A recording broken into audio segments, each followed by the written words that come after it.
आप सभी को नमस्कार। आज हम जिस कहानी की चर्चा कर रहे हैं वो राजेंद्र बाला घोष, जिन्हें हम बंग महिला के नाम से भी जानते हैं, उनके द्वारा रचित चंद्रदेव से मेरी बातें शीर्षक से लिखी गई है। यह कहानी 1904 में सरस्वती पत्रिका में प्रकाशित हुई थी और जिसमें इसे निबंध के रूप में ही दर्शाया गया था। बाद की पत्रिकाओं में जिसे कहानी के रूप में दिखाया गया है। इसके मुख्य भाव जो है वो व्यंग्य शैली में ये लिखी गई है। अंग्रेज़ों के समय जिस प्रकार भारत देश की स्थिति थी उस पर लेखिका ने व्यंग्य किया है। इस कहानी के मुख्य पात्रों के रूप में अगर देखें तो दो ही है। इसमें भगवान चंद्रदेव और कथानायिका स्वयं। कहानी कुछ इस प्रकार है। कथानायिका भगवान चंद्रदेव से निवेदन करती हुई कहती है, भगवान चंद्रदेव, आपके कमलवत कोमल चरणों में इस दासी का अनेक बार प्रणाम। आज मैं आपसे दो चार बातें करने की इच्छा रखती हूँ। देखो, सुनी अनसुनी सी मत कर जाना, अपने बड़प्पन की ओर ध्यान देना। अच्छा, कहती हूँ, सुनो। मैं सुनती हूँ आप इस आकाश मंडल में चिरकाल से वास करते हैं। क्या यह बात सत्य है? यदि सत्य है तो मैं अनुमान करती हूँ कि सृष्टि के साथ ही साथ अवश्य आपकी भी सृष्टि हुई होगी। तब तो आप ढेर दिन के पुराने बूढ़े कहे जा सकते हैं। यह क्यों? क्या आपका डिपार्टमेंट या महकमे में ट्रांसफ़र बदली होने का नियम नहीं है? क्या आपकी गवर्नमेंट पेंशन भी नहीं देती? बड़े खेद की बात है। यदि आप हमारी न्यायशीलता गवर्नमेंट के किसी विभाग में सर्विस या नौकरी करते होते तो अब तक आपके बहुत कुछ पदोन्नति हो गई होती और ऐसी पोस्ट पर रहकर भारत के कितने ही सुरम्य नगर, पर्वत, जंगल और झाड़ियों में भ्रमण करते। अंत में इस वृद्ध अवस्था में पेंशन प्राप्त कर काशी जैसे पुनीत और शांति धाम में बैठकर हरि नाम स्मरण करके अपना परलोक बनाते। अरे, यह हमारी बड़ी भारी भूल हुई। भगवान चंद्रदेव, क्षमा कीजिए, आप तो अमर हैं, आपको मृत्यु कहाँ? तब परलोक बनाना कैसा? ओहो, देवता भी अपनी जाति के कैसे पक्षपाती होते हैं। देखो ना, चंद्रदेव को अमृत देकर उन्होंने अमर कर दिया। तब यदि मनुष्य होकर हमारे अंग्रेज अपने जाति वालों का पक्षपात करे तो आश्चर्य ही क्या है। अच्छा, यदि आपको अंग्रेज जाति की सेवा करना स्वीकार हो तो एक एप्लीकेशन या निवेदन पत्र हमारे आधुनिक भारत प्रभु लॉर्ड कर्जन के पास भेज देवें। आशा है कि आपको आदरपूर्वक अवश्य आह्वान करेंगे, क्योंकि आप अधम भारतवासियों के भांति कृष्णांग तो है ही नहीं, जो आपको अच्छी नौकरी देने में उनकी गौरांग जाति कुपित हो उठेगी। और फिर आप तो एक सुयोग्य, कार्यदक्ष, परिश्रमी, बहुदर्शी, कार्यकुशल और सरल स्वभाव महात्मा हैं। मैं विश्वास करती हूँ कि जब लॉर्ड कर्जन हमारे भारत के स्थायी भाग्य विधाता बनाकर आवेंगे तब आपको किसी कमीशन का मेंबर नहीं तो किसी मिशन में भर्ती करके वे अवश्य ही भेज देवेंगे, क्योंकि उनको कमीशन और मिशन दोनों ही अत्यंत प्रिय है। आपके चंद्रलोक में जो रीति और नीति सृष्टि के आदि काल में प्रचलित थे वे ही सब भी हैं, पर यहाँ तो इतना परिवर्तन हो गया है कि भूत और वर्तमान में आकाश पाताल का सा अंतर हो गया है। मैं अनुमान करती हूँ कि आपके नेत्रों की ज्योति भी कुछ अवश्य ही मंद पड़ गई होगी, क्योंकि आधुनिक भारत संतान लड़कपन से ही चश्मा धारण करने लगी है। इस कारण आप हमारे दीनहीन क्षीण प्रभ भारत को उतनी दूर से भली भांति न देख सकते होंगे। अतएव आपसे सादर कहती हूँ कि एक बार कृपा कर भारत को देख तो जाइए। यद्यपि इस बात को जानती हूँ कि आपको इतना अवकाश कहाँ, पर 8वें दिन नहीं तो महीने में एक दिन अर्थात अमावस्या को तो आपको हॉलीडे छुट्टी अवश्य ही रहती होगी। यदि आप उस दिन चाहे तो भारत भ्रमण कर जा सकते हैं। इस भ्रमण में आपको कितने ही नूतन दृश्य देखने को मिलेंगे, जिसे सहसा देखकर आपकी बुद्धि जरूर चकरा जाएगी।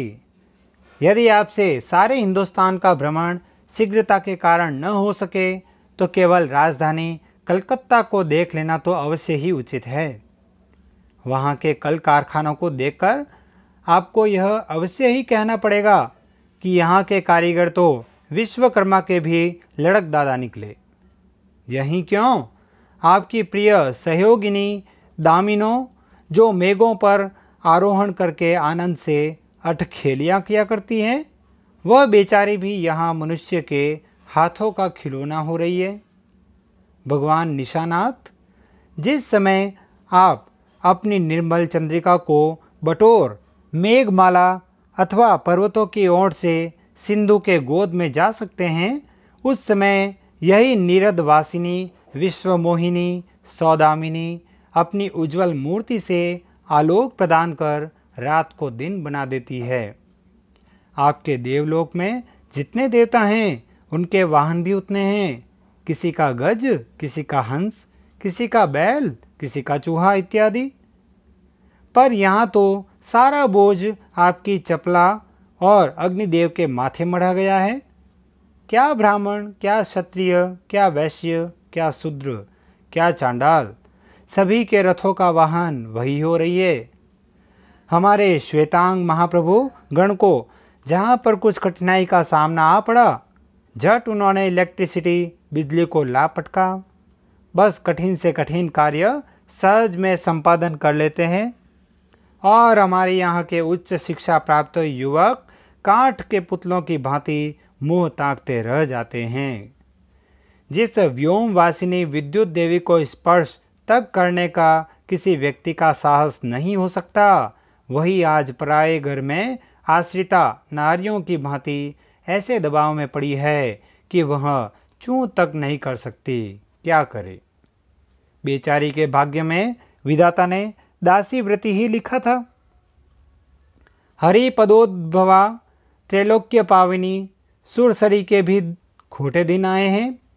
वह भी अब स्थान स्थान में बंधनग्रस्त हो रही है। उसके वक्ष स्थल पर जहाँ तहाँ मोटे वृहदाकार खंभ गाड़ दिए गए हैं। कलकत्ता आदि को देखकर आपके देवराज सुरेंद्र भी कहेंगे कि हमारी अमरावती तो इसके आगे नीरी फीकी सी जान पड़ती है। वहाँ ईडन गार्डन तो पारिजात परिशोभित नंदन कानन को भी मात दे रहा है। वहाँ के विश्वविद्यालय के विश्वश्रेष्ठ पंडितों की विश्वव्यापिनी विद्या को देखकर वीणापाणी सरस्वती देवी भी कहने लग जाएगी कि निसंदेह इन विद्या दिग्गजों की विद्या चमत्कारिणी है। वहीं के फोर्ट विलियम के फौजी सामान को देखकर आपके देव सेनापति कार्तिकेय बाबू के भी छक्के छूट जाएंगे, क्योंकि देव सेनापति महाशय देखने में खास बंगाली बाबू जैसे जचते हैं और उनका वाहन भी एक सुंदर मयूर है। बस इससे उनके वीरत्व का भी परिचय खूब मिलता है। वहाँ के मिंट टकसाल को देखकर सिंधु तनया आपकी प्रिय सहोदरा कमला देवी तथा कुबेर भी अकचका जाएंगे। भगवान चंद्रदेव इन्हीं सब विस्मयोत्पादक अपूर्व दृश्यों का अवलोकन करने के हेतु आपको सादर निमंत्रित तथा सविनय आहूत करती हूँ। संभव है कि यहाँ आने से आपको अनेक लाभ भी हों। आप जो अनादिकाल से निज उज्ज्वल वपु में कलंक की कालिमा लेपन करके कलंक की शशांक, शशधर, शासालांछन आदि उपाधि मालाओं से भूषित हो रहे हैं। सिंदूर तनय होने पर भी जिस कालिमा को आप आज तक नहीं धो सके हैं, वही आजन्म कलंक शायद यहाँ के विज्ञानविद पंडितों की चेष्टा से छूट जाए। जब बंबई में स्वर्गीय महारानी विक्टोरिया देवी की प्रतिमूर्ति से काला दाग छुड़ाने में प्रोफेसर गज्जर महाशय फलीभूत हुए हैं, तब क्या आपके मुख के कालिमा छुड़ाने में वे फलीभूत न होंगे? शायद आप पर यह बात भी अभी तक विदित नहीं हुई है कि आप और आपके स्वामी सूर्य भगवान पर जब हमारे भूमंडल की छाया पड़ती है तभी आप लोगों पर ग्रहण लगता है। पर आपका तो अब तक वही पुराना विश्वास बना हुआ है कि जब कुटिल ग्रह राहु को आपको निगल जाता है तभी ग्रहण होता है। पर ऐसा थोथा विश्वास करना आप लोगों की भारी भूल है। अतः हे देव, मैं विनय करती हूँ कि आप अपने हृदय से इस भ्रम को जड़ से उखाड़ कर फेंक दें। अब भारत में न तो आपके और न आपके स्वामी भुवन भास्कर सूर्य महाशय के ही वंशधरों का साम्राज्य है, और न अब भारत की वह सस्य श्यामला स्वर्ण प्रसूता मूर्ति ही है। अब तो आप लोगों के अज्ञात एक अन्य द्वीपवासी परम शक्तिमान गौरांग महाप्रभु इस सुविशाल भारतवर्ष का राज्य वैभव भोग रहे हैं। अब तक मैंने जिन बातों का वर्णन आपसे स्थूल रूप में किया, वह सब इन्हीं विद्या विशारद गौरांग प्रभुओं के कृपा कटाक्ष का परिणाम है। यों तो यहाँ प्रतिवर्ष पदवी दान के समय कितने ही राज्य विहीन राजाओं की सृष्टि हुआ करती है, पर आपके वंशधारों में जो 2-4 राजा महाराजा नाम मात्र के हैं भी, वे काठ के पुतलों की भांति हैं। जैसे उन्हें उनके रक्षक नचाते हैं वैसे ही वे नाचते हैं। वे इतनी भी जानकारी नहीं रखते कि उनके राज्य में क्या हो रहा है, उनकी प्रजा दुखी है या सुखी। यदि आप कभी भारत भ्रमण करने को आएँ तो अपने फैमिली डॉक्टर धन्वंतरी महाशय को और देवताओं के चीफ जस्टिस चित्रगुप्त जी को साथ अवश्य लेते आएँ। आशा है कि धन्वंतरी महाशय यहाँ के डॉक्टरों के सन्निकट चिकित्सा संबंधी बहुत कुछ शिक्षा का लाभ कर सकेंगे। यदि प्लेग महाराज ईश्वर न करे आपके चंद्रलोक या देवलोक में घुस पड़े तो वहाँ से उनको निकालना कुछ सहज बात न होगी। यही जब चिकित्सा शास्त्र के बड़े बड़े पारदर्शी उन पर विजय प्राप्त नहीं कर पा सकते, तब वहाँ आपके देवलोक में जड़ी बूटियों के प्रयोग से क्या होगा? यहाँ के इंडियन पिनल कोड की धाराओं को देखकर चित्रगुप्त जी महाराज अपने यहाँ की दंड विधि कानून को बहुत कुछ सुधार सकते हैं, और यदि बोझ न हो तो यहाँ से वे 2-4 टाइपराइटर भी खरीद ले जाएं। जब प्लेग महाराज के अपार अनुभव से उनके ऑफिस में कार्य की अधिकता हुए, तब उससे उनके राइटर्स बिल्डिंग के राइटर्स के काम में बहुत ही सुविधा और सहायता पहुंचेगी। वे लोग 2 दिन का काम 2 घंटे में कर डालेंगे। अच्छा, अब मैं आपसे विदा होती हूँ। मैंने तो आपसे इतनी बातें कहीं, पर खेद है आपने उनके अनुकूल या प्रतिकूल एक बात का भी उत्तर न दिया। परंतु आपके इस मौनावलंबन को मैं स्वीकार का सूचक समझती हूँ। अच्छा, तो मेरी प्रार्थना को कबूल करके एक दफ़ा यहाँ आइएगा ज़रूर।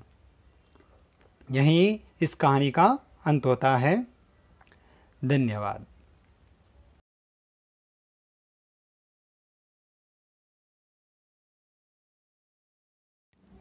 बहुत बहुत धन्यवाद। यदि आपको ये वीडियो पसंद आए तो इसे लाइक, कमेंट और शेयर ज़रूर करें, और चैनल को सब्सक्राइब ज़रूर करें ताकि आने वाले वीडियो भी उसकी अपडेट आपको मिलती रहे।